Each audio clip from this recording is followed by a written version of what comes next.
इज़ा तनासुल के बारे में, पीनस के बारे में। जिन आपका जो नफ्स है वो टेढ़ा हो गया है, ढीला हो गया है, उनका सहज जो है कम हो गया है, उसके लिए एक बहुत ही ज़बरदस्त ऐल आप लोगों के सामने शेयर करने जा रहा हूँ, जिसके इस्तेमाल करने से इंशाल्लाह आपका जो नफ्स है, इसका ढीलापन, टेढ़ापन वो इंशाल्लाह दूर हो जाएगा।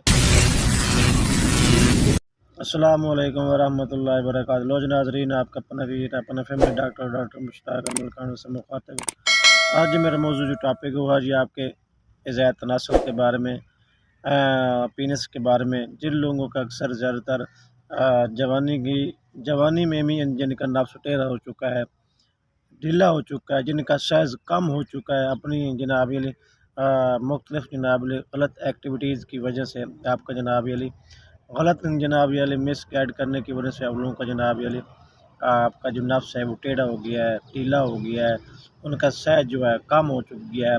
उसके लिए एक बहुत ही ज़बरदस्त ऐल आप लोगों के सामने शेयर करने जा रहा हूँ, जिसके इस्तेमाल करने से इंशाल्लाह आपका जो नफ्स है, इसका ढीलापन, टेढ़ापन वो इंशाल्लाह दूर हो जाएगा। नुस्खा क्या है, आपने जनाब एक प्याज लेना है और इसके साथ 50 ग्राम सरसों का तेल लेना है, 50 ग्राम जनाब आपने लेना जनाब जैतून का तेल, 50 ग्राम नारियल का तेल। ये 4 तेल आपने जनाब अली और 50 ग्राम आपने लेना जनाब अली सफ़ेद तेल का तेल, और इसके साथ 50 ग्राम आपने लेना जनाब अली अंडे का तेल, देसी अंडे का तेल। इन चारों को जनाब अली आपने इसको हल्की आंच के ऊपर पकाना है। इसके साथ आपने ऐड करना है एक छोटा सा जनाब अली प्याज, रेड कलर का प्याज आपने ऐड करना है, उसको अच्छी तरह से पकाना है। जब पक जाए तो पकाने के बाद आपने इसको नीचे उतार लेना है। नीचे उतारने के बाद आपने इसको पोंछ लेना है, किसी शीशी के अंदर बंद कर लेना, सेव कर लेना। इसको जनाब रात को जनाब आपने नफ्स के ऊपर इसकी थोड़ी सी मसाज करना है।